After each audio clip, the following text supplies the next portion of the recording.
Bonjour et bienvenue dans cette nouvelle vidéo, ici le fan de Komiya. Il est temps de parler des taux de drop. Alors l'échantillon que j'ai est pas énorme non plus, mais on va pouvoir comparer à un échantillon plus grand parce qu'il y a des chiffres qui sont sortis notamment aux États-Unis. Ils ont beaucoup ouvert et ils ont beaucoup compilé les ouvertures. Et donc du coup on va regarder et on va se rendre compte, mais je vous l'avais déjà dit hein, dans une précédente vidéo, c'est une série un peu naze à ouvrir, on va pas se le cacher. Donc faites bien attention à votre argent, je vous mets en garde, ne tombez pas dans le panneau. Ça va être une série qui va marcher en box break. Les influenceurs, youtubeurs vont vous faire des ouvertures de fou malade, évidemment, puisque tout le monde va vouloir aller chasser les cartes les plus intéressantes. Mais faites attention, si vous faites ça, vous, avec vos moyens à vous, vous risquez de perdre gros. Donc je préfère vous mettre en garde tout de suite.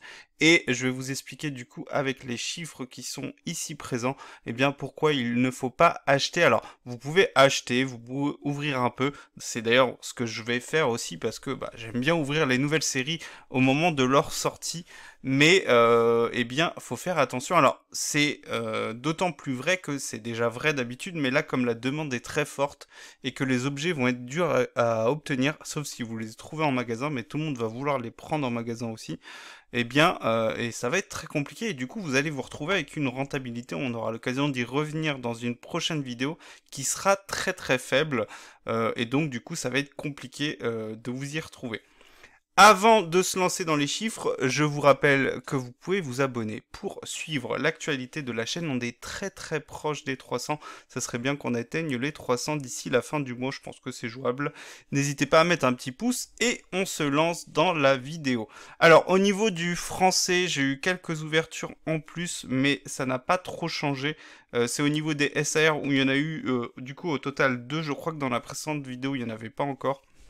Bon, ça va se réguler, mais en fait, avec le God Pack qui est tombé, je me suis demandé si le God Pack était pris en compte dans les stats, dans le sens où, eh bien, il y a 9 SAR du coup dans un God Pack, c'est les 9 EV, c'est Evoli et ses évolutions, et du coup, si on fait ça, voilà, on met 9, là du coup, faut en remettre un, mais bon, ça va pas changer grand-chose, et en fait, je vous le montre tout de suite, on trouve le taux de SAR.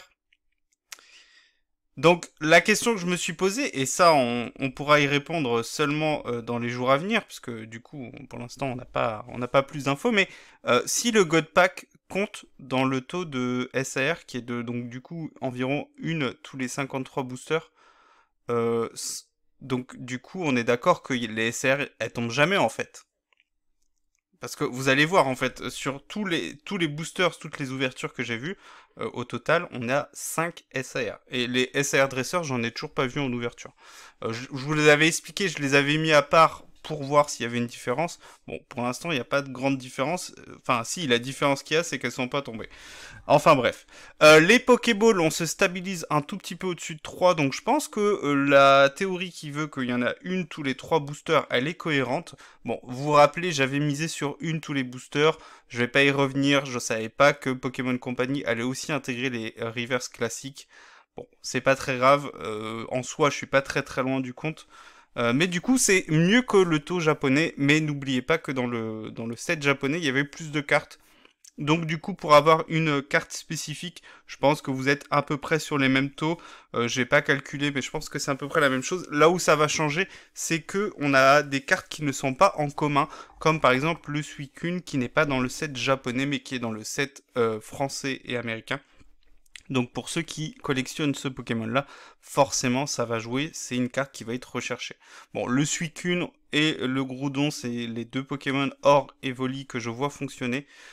Mais franchement, vu le taux de drop, même s'il y a des items et que du coup vous allez quand même souvent avoir des items, je vais vous montrer après le nombre total de Pokéballs qu'il y a dans le set.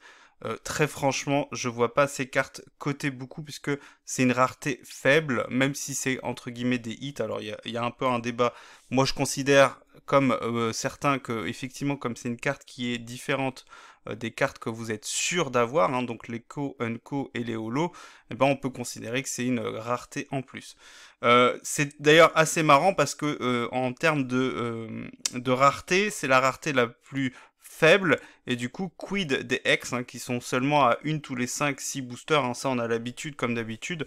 Là, encore une fois, à part les évolutions et quelques Pokémon assez sympas comme Ronflex, Pikachu ou encore Lugia, je les vois pas fonctionner plus que ça, surtout qu'il y a beaucoup de reprints, Pomme d'Orochi, Lanceorien, même s'il y en a certaines, hein, qui sont jouables, comme le Lanceorien, je crois qu'il est jouable dans le TCG. Donc faudra surveiller, mais je pense que ça sera des cartes à moins d'1 € pour la plupart. D'ailleurs, vous le verrez tout à l'heure, les évolutions en X sont pas si faciles que ça à faire tomber, hein. C'était beaucoup plus facile en japonais, puisqu'on en avait une par booster. Alors, pas une évolution X japonaise, mais vous aviez une X par booster, et du coup, forcément, comme vous en aviez 10 dans une display, vous aviez 10 X, donc forcément, vous aviez des fortes chances d'en avoir au moins une ou deux. En général, j'ai pas regardé plus dans le détail, mais en général, c'était ça. Les Master Ball, je suis assez surpris, je m'attendais à un truc plus haut, finalement c'est assez bas, hein. On verra sur les datas, je vous l'ai montré tout à l'heure rapidement, mais moi je suis autour des 18.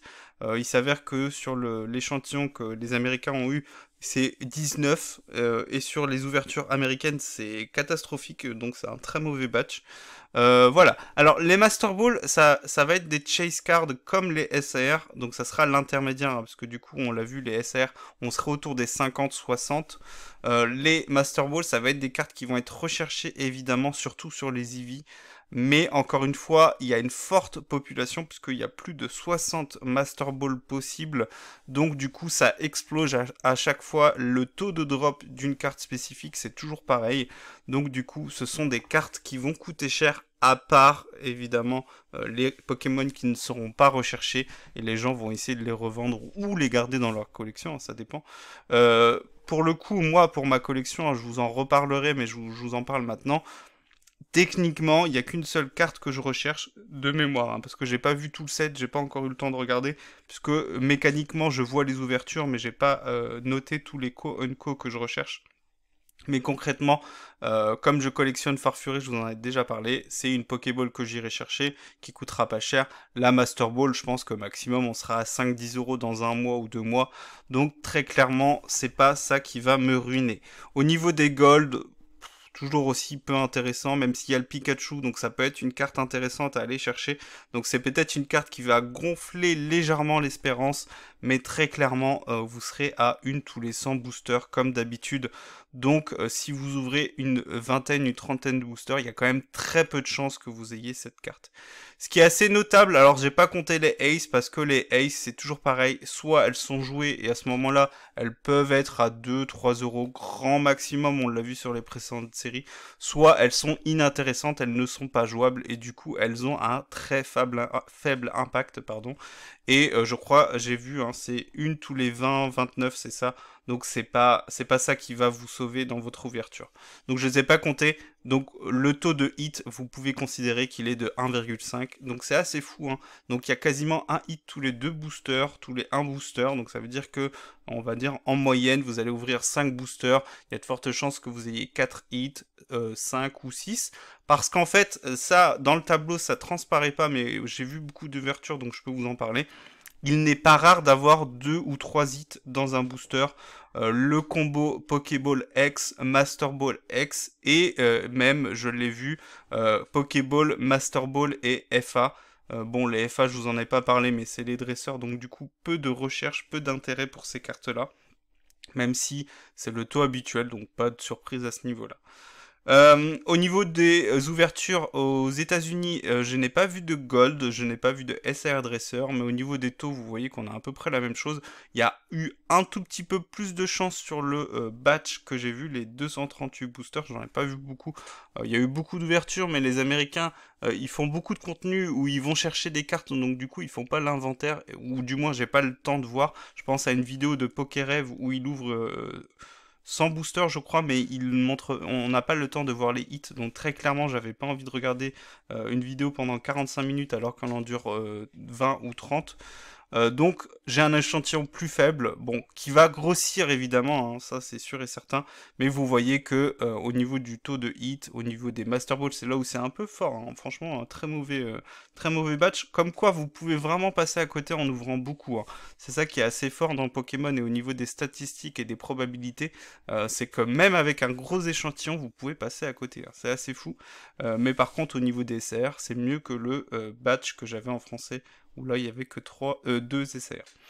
Donc j'ai fait le décompte total, en sachant, donc du coup ça sera pour les spécifiques, il y a 32 SAR, c'est colossal, 26 SAR Pokémon, donc ça c'est incroyable, mais c'est les mêmes que celles sur le set japonais, donc on les connaissait déjà.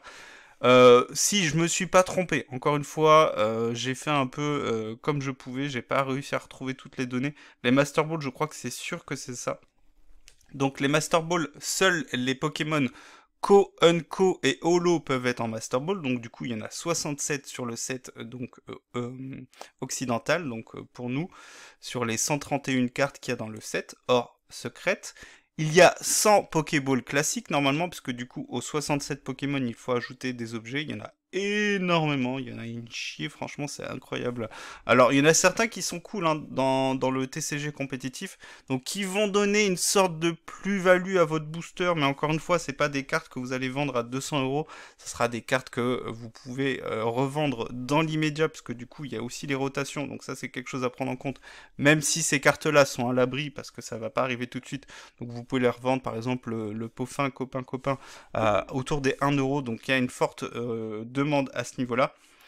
Et du coup, c'est gigantesque. Donc, vous voyez, par exemple, pour une Pokéball spécifique, hein, donc je sais pas moi, un Evoli ou un Mentali ou même un Octali, c'est une tous les 300 boosters. Donc, autant vous dire que certains seront heureux, d'autres pas du tout, parce que vous allez ouvrir 9, 10, 15 boosters, vous allez avoir peut-être 5 Pokéballs si vous en sortez bien, voire 6 ou 7 si vous êtes très chanceux, mais du coup vous avez quand même peu de chances d'avoir des Pokéballs intéressantes. Alors encore une fois, c'est moi qui fais ce pari-là.